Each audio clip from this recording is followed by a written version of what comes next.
Penn State kept its remarkable blue-white game win streak alive this Saturday at Beaver Stadium. It was the white team coming on top this year, beating the blue team 10-8. Joe Smeltzer, Kyle Golik here with you covering it. I'm with Nittany Sports Now. Kyle's with Mike Farrell Sports, and obviously it's hard to read too much into the spring game any given year, right? You're still 4 months away from the real thing taking place. But nonetheless, there's always things to take away. What were your takeaways? Yeah, we're here at the friendly, windly confines here at Beaver Stadium. And Joe, spring games are usually, I always refer to them as, there's attended agenda. So there's always something James is going to be looking for these. Things that I took away, Joe, today is I really feel the offensive line looks fantastic. The running backs are deep. I mean, Nick Singleton looks like he has an extra explosion. Didn't see much of Katron Allen today, but the guys like Corey Smith, Quentin Martin, and even Tyke Hayes got some nice action in today. So, number one, running game. Number two, I still feel the wide receivers are a giant question mark for us because, one of the biggest knocks on Kyron Hudson when he was at USC was drops. He had a drop today. Now, James said post-game this is due to Penn State first time maybe playing in the stadium because, remember, Beaver Stadium's under construction here. Yeah, it is. There you go. There you go, people. It's no lies. So ultimately, you have that. Again, I think lastly, James acknowledging that the linebacking position might be weak or thin. And we've been talking about that. Yeah, it might be. Franklin also referenced in that same answer that you just referred to, Kyle, that Penn State lost the guy they weren't expected to lose, which indicates that the team expected to have Kobe King playing out his final year of eligibility. It didn't end up that way. Obviously, Kobe King ends up declaring for the draft and just got drafted a few minutes before this recording by the Minnesota Vikings in the 6th round. So congrats to Kobe King. But talking about the current team, Kyle, we've talked about true freshman Darius Dixon, quarterback, is the guy that could be maybe not an impact player in year one, but at least could see the field more often than most true freshmen do.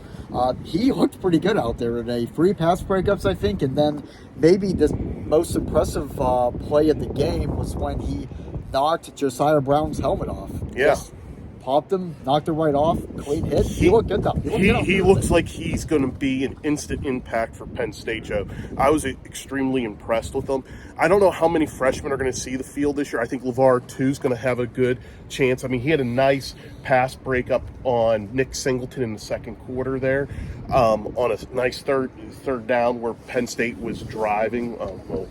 Was it blue driving on white? Yeah. But either way, he had a really good stop that forced a field goal, and that was one that Ryan Barker did miss in the wind here today. It's going to be, Joe, I think this team's going to be fun to follow. Maybe something is we might have Bo Package 2.0 with Jackson Smolik.